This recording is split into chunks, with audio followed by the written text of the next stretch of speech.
Hey, good morning, everybody. Hey, welcome to Thursday. Man, it's hard to believe February is almost over. You can see that my view today is quite different than usual, sitting here looking out over the ocean in Fort Lauderdale, getting ready for a big training today and tomorrow. But hey, glad you're able to join us today. Dave will be with us here in just a moment. We've looks like we're going to head down to our fourth day of a down market. Look, folks, if you don't know how much risk you have in your portfolio, you need to call right now and get a schedule for a financial x-ray. Call us at 863-382-0037 before it's too late. Hold on, Dave will be with us in just a moment. No doubt, and don't speak, I'm Morning Dave. We're here at 7:40, or at 8:40 now, 20 before 9. Time to check in and find out how your money's going. And boy, we got a lot of information to share with you this morning. On the road this morning, we head out for Phillip Statler from Statler Financial Services. And Phillip, where the Sam Hill are you this morning? Hey, down in Fort Lauderdale today, Dave, getting ready for a mastermind, two-day mastermind group with fellow advisors, just doing some training. And it's one of the things we do about twice a year and get together today. It's in Fort Lauderdale. All right. I know that you go out for continuing education on a regular basis in order to serve your clients better. We just hadn't talked about where you were today. I hope you have a warmer day in Fort Lauderdale than we have up here going.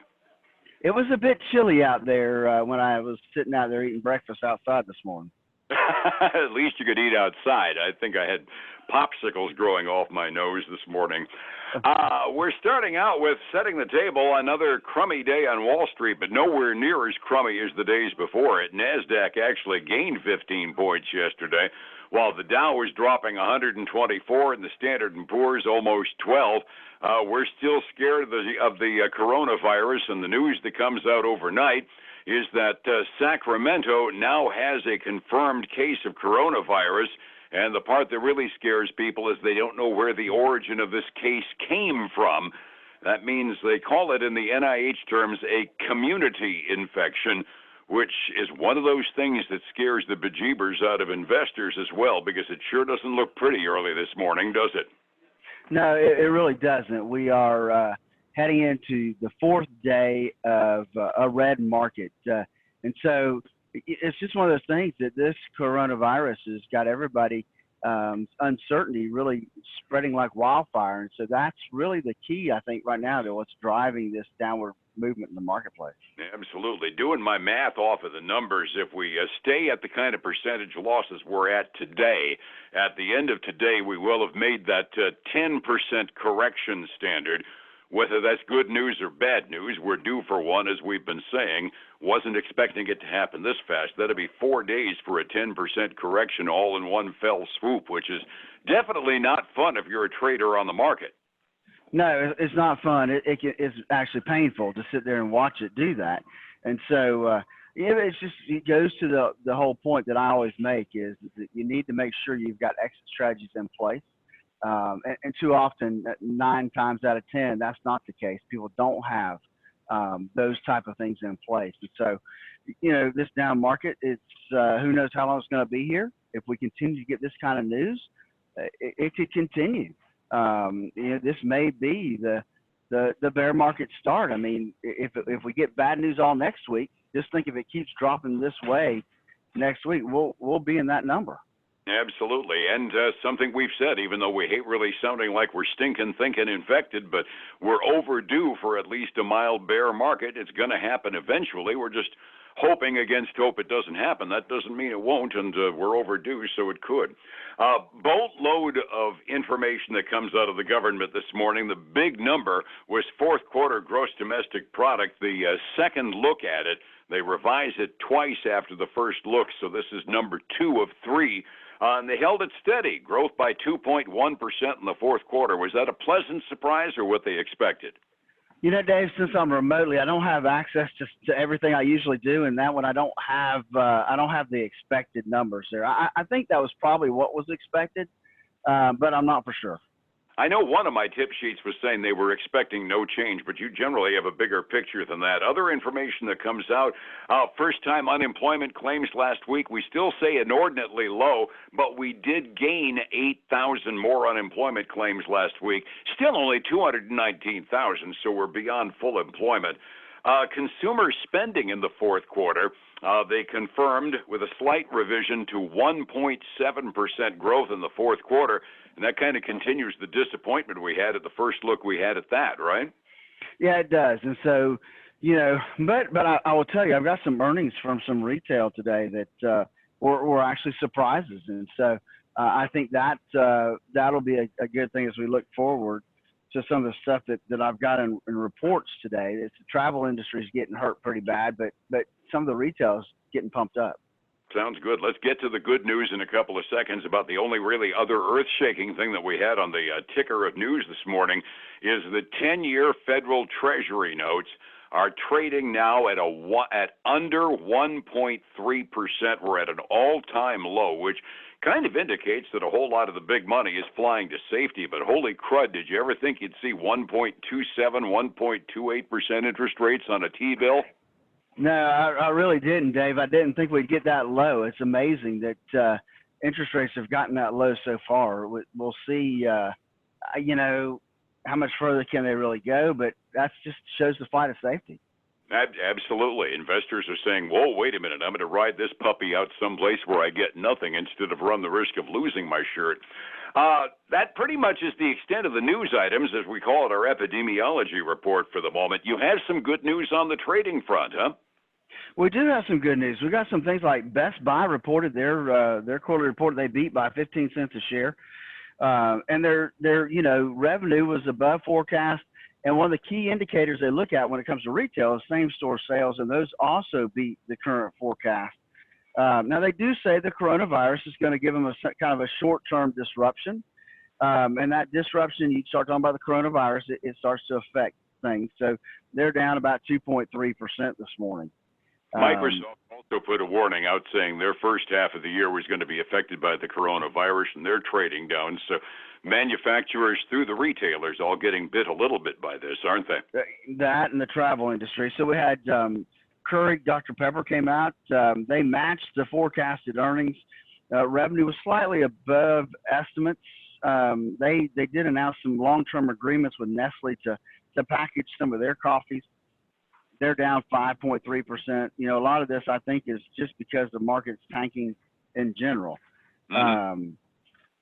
Booking Holdings, which is Priceline holding company, and they came in and beat quite well. But they're not. They're actually unchanged this morning, which I guess for a travel company is pretty good this morning. That's a positive. Doing nothing is good news today, right? It is. We had Marriott report.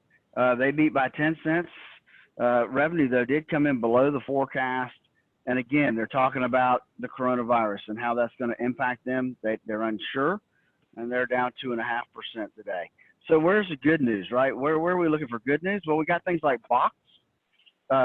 Box.com beat by 3 cents a share. Revenue also came in ahead of expected. They're up almost 6% this morning. Then we go to Square, which is really helping the mom and pop retailer be able to take credit cards. Mm-hmm. They came in 2 cents ahead of estimates, and they're up 6.4% this morning. Let me look. I have something that was really a big beat this morning. Where was it? Etsy. Etsy's up 10% this morning. Wow. They beat by 9 cents a share, and had a good quarter, but they're up like 10% this morning. So good things kind of happening with them. Oh, I know who it was. TDOC. I think it's a relatively newer company that's out there. I was going to say, haven't heard them yet. Yeah, TDOC. They're one of those you phone in and you get a doctor on the other end and they'll diagnose, call in prescriptions, that kind of stuff. Oh. And so they lost 26 cents a share, which sounds terrible, but that was about 7 cents better than expected. And so Teledoc's trading up 16% this morning. Wow. Cool. Yeah, that's my big winner for the day. All right. Most of my big winners and my top 5 gainers in pre-market trading are, guess what? All pharmaceutical companies. Folks are trading on them, hoping that one of their favorite investments is going to get the coronavirus flu bit. But so far, we're not looking particularly good this morning. We're looking at losses on 2 of the 3 major indexes yesterday. And this morning don't look pretty at all. Do you have pre-market quotes? How are we doing? I do. So everything's heading south again this morning. You know, we got the Dow down almost 1.5%, 389 points. We got the S&P 500 down 1.4%. That's almost 44 points. And the NASDAQ tops them all off at 1.6%, down 144 points. So everything is looking rough today. Oil, man, you got to like this, Dave, down 3.25% to $47.15 a barrel. I'm trying to see if I got gold and silver. I do. They're kicking up as you would expect. Gold is up 0.6, and silver's up 0.8%. All righty. Overseas markets doing about what you'd expect, with the exception of Hong Kong. I got to believe this is a dead cat bounce. It's in green ink this morning.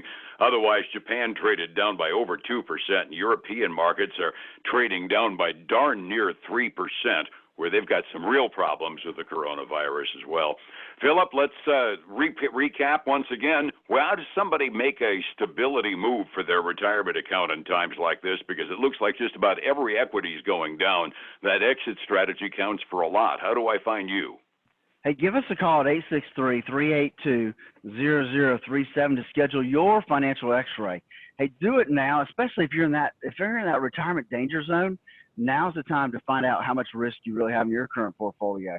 And then catch us every weekend for the Statler Financial Radio Show, 6 a.m. and noon on Saturdays, 10 a.m. Sunday mornings on News Talk 7:30 a.m. All righty, and almost every weekday morning here on Light FM. Philip, you have a productive conference, and we'll catch you early in the week, all right? All right, man. You have a good day. Be well, my friend. It's 105.7 Light FM and Statler Financial Services, Philip Statler. Listen, folks, if you don't know how much risk you have in your portfolio, I can't tell you how important it is that we sit down and go through our financial X-ray. Don't wait until it's too late.